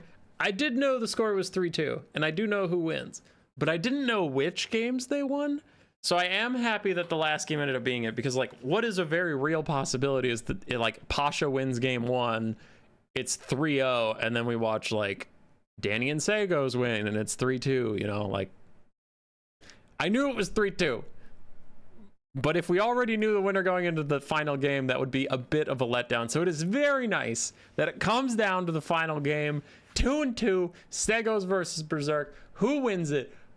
Are Visegrad gonna make my dreams come true and prove that my team, second best team whole tournament, because we only lost to the winners, or is VM gonna win and prove I'm a chump bumhole? Sagos versus Berserk, land battles. No capture point, no bullshit, just two honest men slugging it out, just slugging it out. And before you think you know something I don't, pay attention. Both teams sent me their replays, and I just happened to have the one where the team that's on the left in the thing is the team that's on the left in the game. You silly. You think you can outsmart me? You think you can say, oh, Visegrad sent in the replays, so clearly they won. You're stupid. You're stupid and you're dumb. Now we're going into this last game. Berserk, my boy, my brother is trying to prove to me that he's not trash garbage. For like 7 years, I had this fucking guy as the second best player in the world. Second best player in the world behind Alfredino. And then he throws a couple games, he does a few sillies, loses to Sipa over and over again. And I'm like, Berserk, Sipa's better. Sipa's the best, second best player in the world. And he has had to prove to me, human boy, yes, yes, that he deserves my second spot, still behind Alfredino. Sorry, buddy, but you got to beat him to get above him. Nobody beats him. Sagos is a chump. Sagos is a chump bitch. Sagos sucks. So if you lose the Sagos here, Berserk, you're never getting back to top 2. Stakes are high. Sagos sucks. Okay, I'll be fair for the people who don't know who Sagos is and don't know that I hate him. Sagos is good. He's a very, very good player. But I do hate him, and he is a chump bitch piece of shit, so.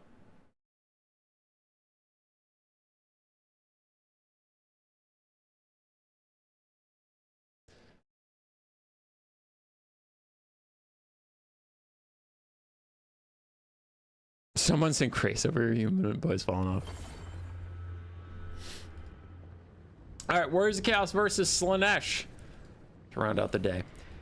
We have a lot of skirmish cav on both sides. Incredibly high level players love skirmish cavalry. It is one of the most skill expressive units in the game. So if you believe in your hands and your micro and your decision making to win games, that's why you see a lot of top players take skirmish cav, and both sides leaning heavily into that aspect, as we have 3 on the Slaanesh side, 5 on the Warriors of Chaos side, Marauder Horsemen and Horse Masters.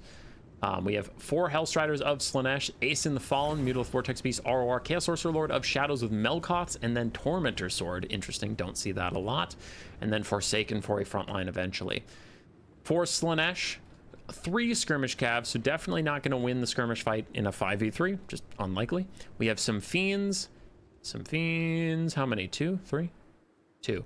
More Hellstriders, Forsaken, Devoted Marauders with Spears, but then we have a Chaos Sorcerer Lord of Slaanesh with Pavane, Acquiescence, and Slicing Shards. That's crazy. Slicing Shards is wild to take in the finals here. Then we have an Exalted Hero of Slaanesh. Berserk has been taking this throughout the tournament, so he does seem to actually like it. It has various debuffs for units nearby and the Rock of Inevitability, so it's going to be a pretty potent engage. But overall, Sagos has a really good team comp here. Really, really like it. So he has better skirmish to try and force Berserk to take a melee fight, because he's going to lose the skirmish fight 5v3, right? But then when there is the melee fight, he has the net and Aeson to win like a Mortis Engine slow grind out fight. So if the game is slow and grindy, Sagos will probably win. And if the game is skirmishy, Sagos will probably win. So Berserk's got to strike the middle ground. He's got to find good engagements. He's got to find quick engagements, but he can't get sucked down into a protracted quagmire or he's going to lose.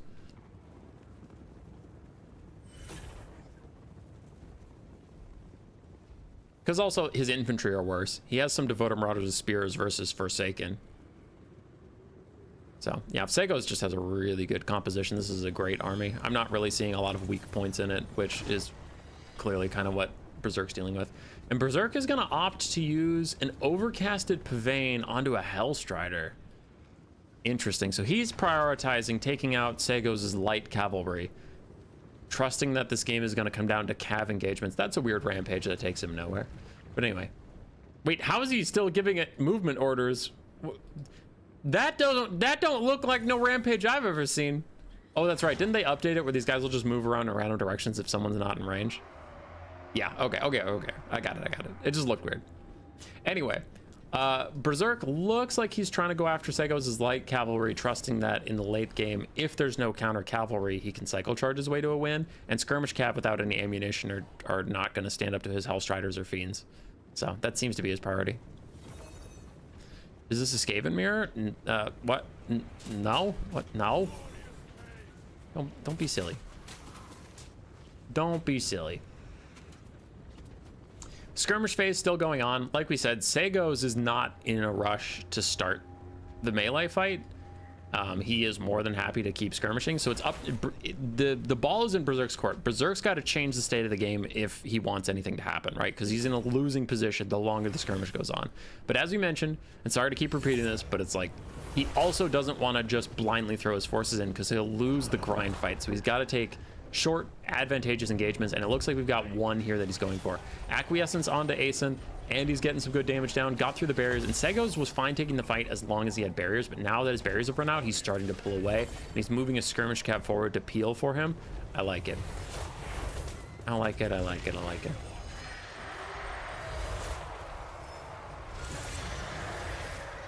This is why land battle's kind of Chungus. Is Chungus a good thing or a bad thing? I can't even tell.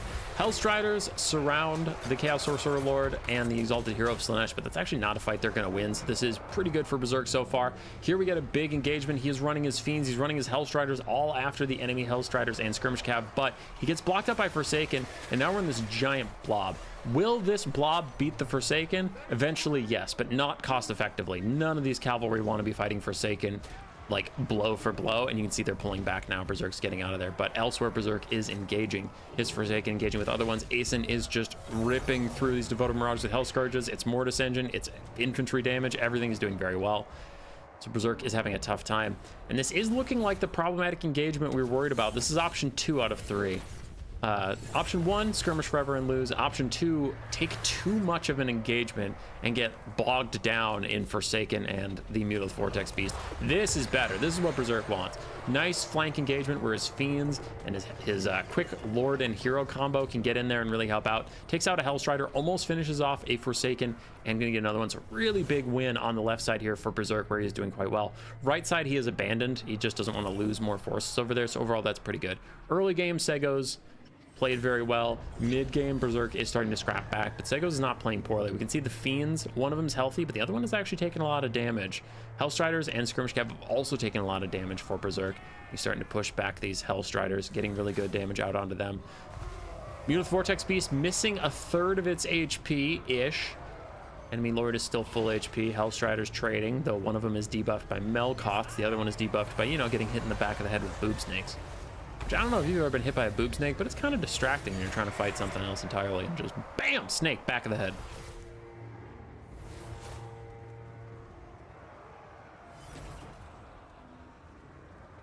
I've never seen high-level Total Warhammer 3, but this many cav hurts my head. Oh, high-level players love their cavalry. They do. Forsaken getting pushed back as both sides kind of reset. Berserk is picking off anybody that's not a part of Segos' new battle lines, and Segos is just finishing off any of Berserk's sacrificial lambs. So our new state of play is Segos still has 5 healthy skirmish cavalry, though some of them are about out of ammunition, and he has 2 healthy single entities. His Forsaken are pretty much depleted. For Berserk, we have some Fiends that still have a bit of life left in them. His 2 single entities still have a little bit, but he's about out of infantry, and his light cav are also almost spent. So I still think Segos is slightly ahead, but this is a big engagement. If Berserk can successfully kill off the Mutilith Vortex Beast, that would be a big win for him and keep him in this game. His 2 single entities are trying to make it happen. Fiends are surrounding the area. They're starting to piece out. leave the spot, because yes, they're trying to dodge skirmish cav fire, which they're very, very weak to. So Berserk is trying to just make the skirmish cav shoot anything except for his last healthy-ish fiend as a Maelstrom change hits. Jason's down to half HP. The single entities are still getting their job done, and that is a bold slicing shards. Does Sego see it? Yes, he does. He's gonna dodge, and now you see why this is generally a bad spell, because that circle has been there for a year and a half, and still no projectiles are falling. There they finally are, one of the slowest spells in the entire game. Segos dodges it entirely, though it was a bold move. I appreciate the boldness that Berserk brings to his gameplay, but it did not pay off for him in that exact instance. Fiends are still in there, and we're getting to the point of the game where skirmish calves start to matter less and less. They have high HP pools, but you can see their effective HP is bad. They just take so much damage, they don't do very much. So skirmish cav are running out of gas. Balance of power is still pretty similar, and the Mutable Vortex Beast is dying to these two heroes. Can the Fiends and the two heroes kill the rest of these useless-ass Skirmish Cav and then a Caster Lord who's got to be running out of Winds of Magic soon? Skirmish Cav using their last couple volleys into the Fiends who are still trying to hold on.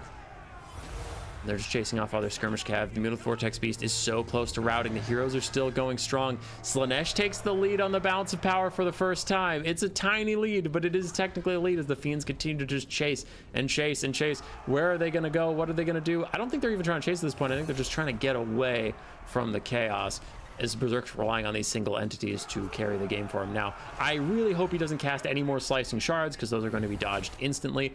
Even though Segos is an amazing player, Tormentor Sword! Segos is an amazing player, he can dodge anything, but at this point in the game, anybody could dodge that. In comes the Melkots, in comes the Tormentor Sword, in comes the Vortex Beast, and the Fiends get ganked all out on their own. They couldn't regroup with the heroes in time. They are knocked out, and the Balance of Power goes back into Segos' favor, as still the Sorcerer Lord of Slaanesh and his Exalted Hero continue to grind through these helpless Skirmish Cav. Does it matter? Segos is ahead on the Balance of Power for now, but does he even have the units left that can kill these single entities? Because every Marauder Horseman he's fed into the blender is exactly that. It's just a blender of these two boob snakes murdering them all. Ooh.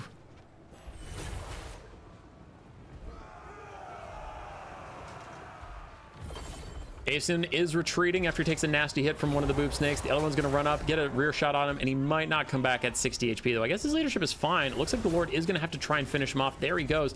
So the Mutable Vortex Beast is dead. Skirmish Cav, a couple volleys here and there on them, but most of them are out of it. And this, ooh, Sorcerer Lord of Shadows is getting in there. Now, the Boob Snake Lords, very low on HP at this point. They are quite squishy. But the problem is their damage output. They are incredibly high damage. They have good melee defense. And your Sorcerer Lord, non-armor piercing weapon strength, 36 melee attack is not a lot. There's not a lot of armor piercing left here for Segos at all. Yeah. Fire and Marine, glad to have you. Concerning is the Chaos Sorcerer Lord is getting low enough on HP that his leadership is starting to suffer off and on. Segos throws the last couple of volleys he has, but rear charge in on the Exalted Hero. The Exalted Hero dodges the first attack and turns around. Both of them are ganging up on Segos' Lord. This could be the end of the game one way or the other, as the Chaos Sorcerer Lord of Slaanesh is starting to take damage. His leadership falls to -2. Why are you thinking about leaving, you piece of shit? You piece of shit, he leaves! He abandons the Exalted Hero when they were doing just fine. He just bails out. And the Exalted Hero and the Lord, neither of them managed to get a shot onto Segos' Lord somehow. And that is just going to be GG. A tragic turn of events for Berserk, who was barely clinging to life in that game forever. His Lord's leadership just running out at a very awkward time, and both of his snakes missing multiple attacks onto Segos' Lord really put the nail in the coffin for him. Some bad dice rolls, a natural one, critical failure, rip in peace.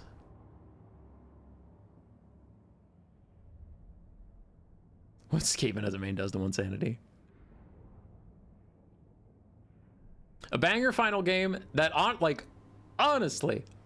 came down to just a couple dice rolls, man.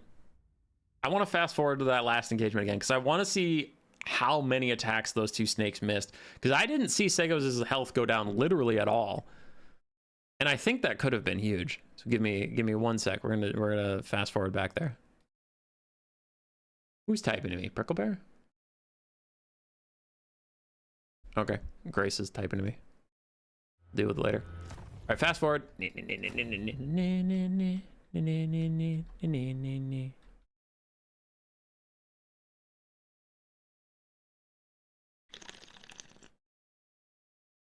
All right, one sec. We'll get there.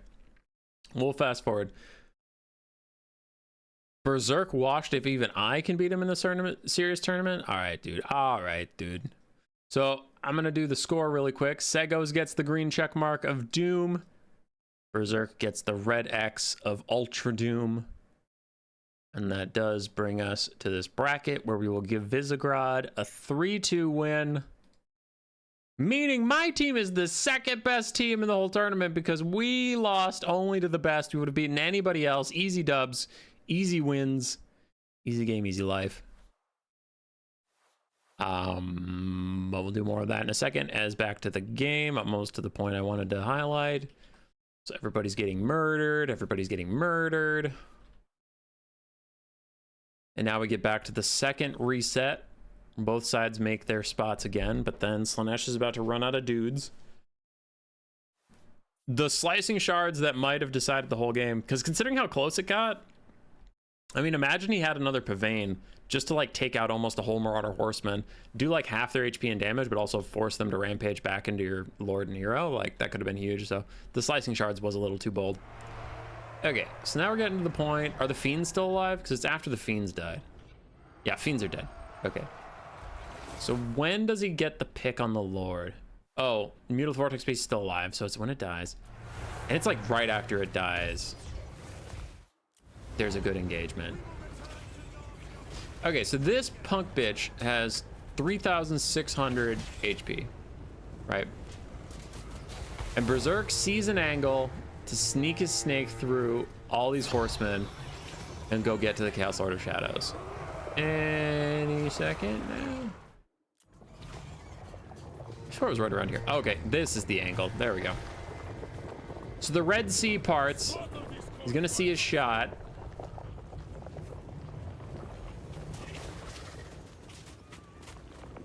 Okay, so he got charged. Got it. So he got charged for free, but Segos' Lord actually missed the first attack. So now he's going to turn and fight him for the first time. It is 39 melee attack to 44 melee defense.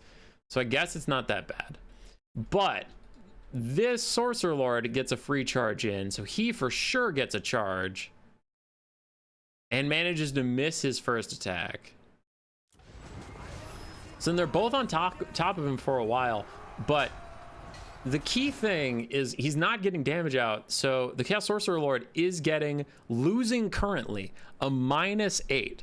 So if he had gotten a couple attacks in, he might have had enough leadership because he may not have had losing currently. He might have had combat even or even combat winning, which would give him a bonus to leadership. So that -8 is doing a lot of damage to him here as he just misses time after time. And this guy hasn't taken any damage while been in contact with both these dudes. Now, it wasn't as bad as I thought when I was casting, because if you look at it, actually, it was like probably 3 or 4 attacks from the Exalted Hero and probably 2 from the Lord. But the Lord missing that charge attack cost him so much that if instead of missing, let's say probably 7 attacks total, maybe 7 attacks, instead of missing all 7, if you hit 3 out of 4, that take half the HP off the enemy Lord, keep the balance of power nice and heavy. You might have gotten combat even or combat winning, so your Lord wouldn't have retreated and you could have continued fighting. Maybe they could have won it, but on reflection, like watching it, the engagement wasn't as long as I thought, so they probably would have lost anyway. I think if the RNG didn't go as bad for Slaanesh, I'd give him like a 30-70 to win that game. So it's not great, but missing all those attacks in a row was brutal. It's a brutal way to lose. So, damn.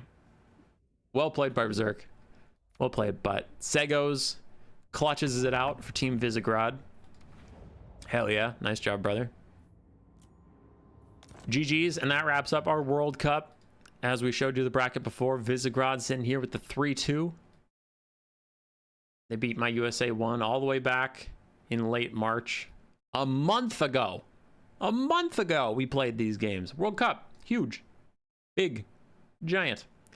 The prize for winning is an art piece that is being worked on now with my artist buddy. So if you want to see that, I'll probably post it on YouTube in the text function of YouTube, but also I do post on my Discord. So once it's done, I'll post it. Congratulations to Visegrad for winning the World Cup. Congratulations to VM for a solid second place run. Oh, and this completes the Human Boy is a Chump run because I forgot to mention that. So at the start of the tournament, I predicted ODM France 1, Hopschweiz, and VM were my tournament favorites. All three of them made it to semifinals. So I felt pretty good about that. But then Visegrad beat France 1, which was an upset of my like tournament predictions. So that was rough. But then Visegrad wins the whole tournament. So one of my top three did not win.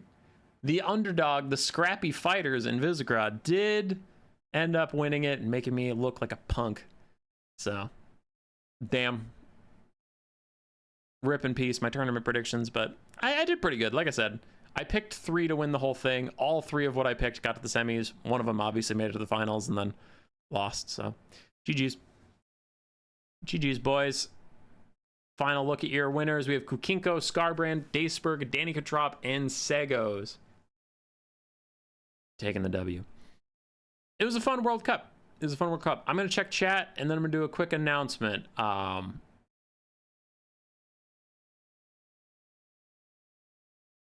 Yeah, quick announcement. So, World Cup's over. Cool. What's next for the channel? I posted it on the Discord. So, again, if you're not a part of that, cool. My objectives for the next thing.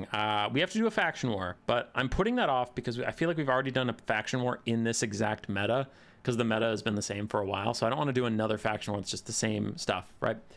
So I'm going to do faction war after the Tigermen come out. Bashiva, whatever her name is. So faction war is getting delayed until the DLC comes out. But we also want to get some new players in here. So I'm thinking, we're still working out the details, so don't quote me on this, but currently what it looks like we're going to do is I'm talking to CA about if they have some codes they'd contribute. I know the clan RTK wants to help me financially with this, and then I'll obviously just kick in some money. We're going to hopefully run an event in the weeks before the DLC comes out, where if you win 10 games on our servers, best of 1, one sec. I'm going to blur that just in case the Discord that comes up is private. Yeah, it's with my wife, so no, I don't want you guys seeing what we talk about. All of our gross husband and wife shit. Okay, so, bam, back. We have this best of 1 bot on our server that you can play land battle or conquest games or whatever with other newer players. It's been pretty dead, and part of that was me leaving for treatment, so I stopped running new player tournaments and other activities that would increase it, but also it's just been kind of dead in general. So what we're going to do is, if something along the lines of, if you win 10 games on this bot, we'll get the DLC for you. Now, whether that code comes from CA or from me or from RTK or whatever. So you can just play games on this server and get the DLC for free. Hopefully that'll be a way to get more people to give multiplayer a try and increase the amount of people playing this game before the DLC. So then, what do experienced players get? Because experienced players are feeling a bit left out in general, and I don't see the point in trying to get older players to play the game before the DLC comes out, because the older players like the game. The problem is they're just sick of the meta right now, so there's no point to re-burn them out before the DLC comes out. So I'm gonna hold off on the hype event for veteran players until the DLC comes out. And right now the idea is, after the DLC, we're gonna host some kind of event where you play games on our veteran player best of 3 ladder, the non-new player one, and anyone can play. Even new players can play in this event, but it is tailored more towards veteran players, because wins on the ladder will get them raffle tickets to get to a cash prize tournament. So if you win more games, you have a higher likelihood of being invited to this like private tournament, and whoever wins that gets like 50 or 60 Steam bucks, right? Something like that.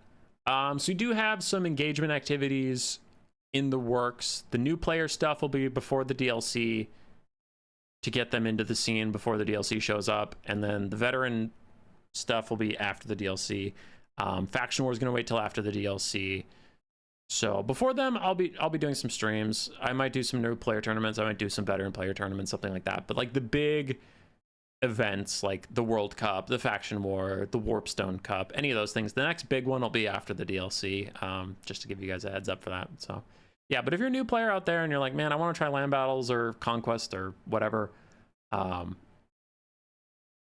you know, we are trying to plan a little event for you guys to get together, because also the hope is, it's been difficult, but the hope is that people like find some new players that are roughly of their skill level and then continue to play games with those people, you know, because it is tough. It is tough if your only way to play land battles is quick battles or like tournaments. And tournaments, like I used to play in turns tournaments back at Warhammer 2, and like I was trying to learn multiplayer, and fucking literally the first 3 tournaments in a row I played, I got Xiphos round 1 every time.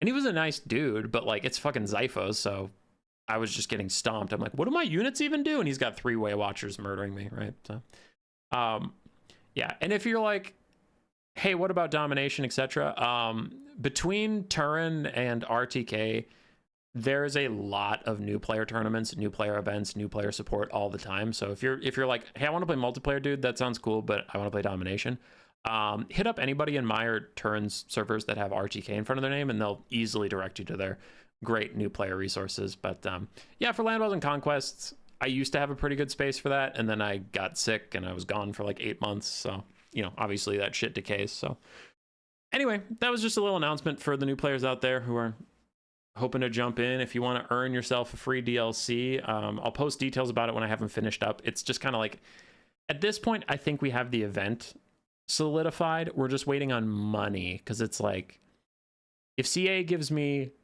there's, you know, here's the differences, right? CA gives me 0 codes. RTK comes back and says, hey, we'll sponsor 3 of the DLCs. And then it's like, all right, well, this DLC is, I'm making this up, I've asked CA what it costs, and let's say it's going to be released for $20, right? I'm just making that up, but it's like, oh fuck, okay, $20, RTK is giving us 3 codes, CA gave us none. Okay, can I afford 7 codes? Yes, no, that kind of thing, right? So it's like, okay, do you offer 10 codes? Do you offer 5 codes? Do you offer 20 codes? Like, what do you offer? So that's really the only detail we're waiting on. But yeah, it should be fun. And when you just go off of wins and not like score, like win-loss, it's more encouraging for new players, is the hope, because it's like, if you win 1 out of every 4 games, cool, but you can still earn a DLC. It's not like a tournament where you could get excited for it and get knocked out round 1, and then whatever, that wasn't a great experience. It's like, no. Yeah. And I mean, some people might say 10 games is a lot to win, like, sure, maybe, but my thought on it is like, what's the cost, right? Like, it's free to sign up, it's free to play, and you're playing a video game, and if you happen to win 10 times, you get a free DLC, so that's great. And if you don't win 10 times, you kind of burn out. You're like, this isn't for me after 3 or 4 games, and it didn't cost you anything, and you just played a video game. So I don't know, seems pretty low risk, decent reward, hoping to get some new players in the scene. So it should be fun. Should be fun. I'm gonna check chat and then probably sign off here.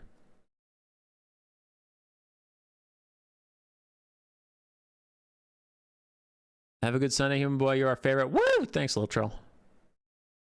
Answer Phoenix Kings GMs. And there'd be a lot of people, so wait, the 10 wins only for new players? Yeah, it would be only for new players. Because like we said, we're just trying to get more new players in the scene. And the veteran players, what's the point of trying to get them to play more before the DLC when the only reason they're not playing right now is they're tired of the meta?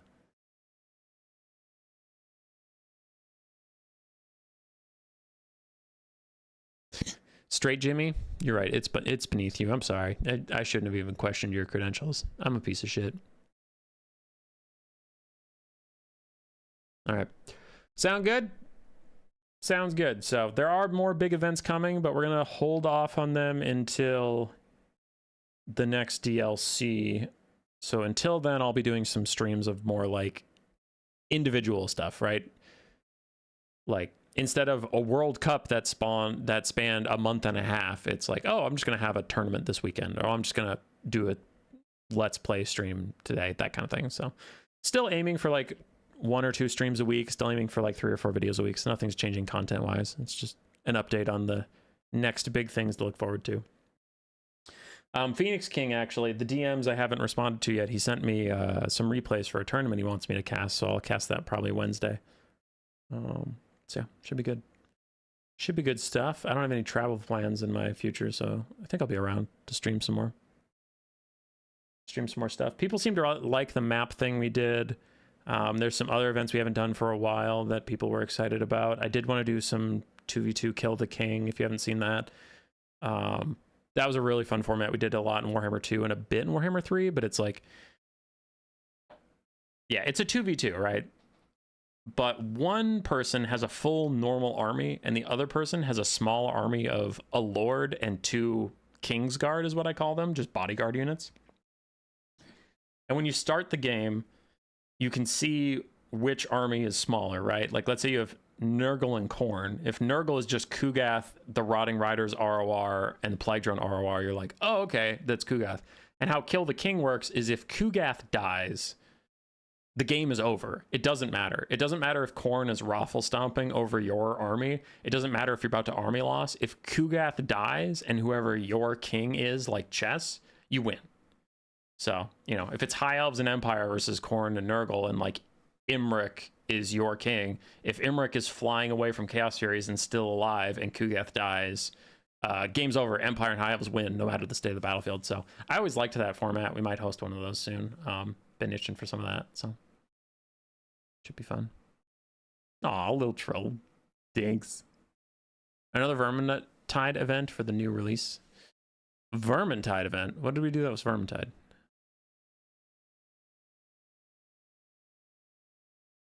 You have a good Sunday too, Trill. Though also, if you live where I think I remember you live, it's getting to be sleepy time. Wind down, have some dinner, watch a movie, go to bed. Hell yeah. Okay. I don't know if anybody else is streaming today to throw to. I know Tequila Sunset sometimes hosts during this day, but nah, he didn't post anything for. Oh, there we go. Sunday 1 p.m. So yeah, Tequila Sunset at 1 p.m. If you want to check that out, that would be in an hour and a half from now.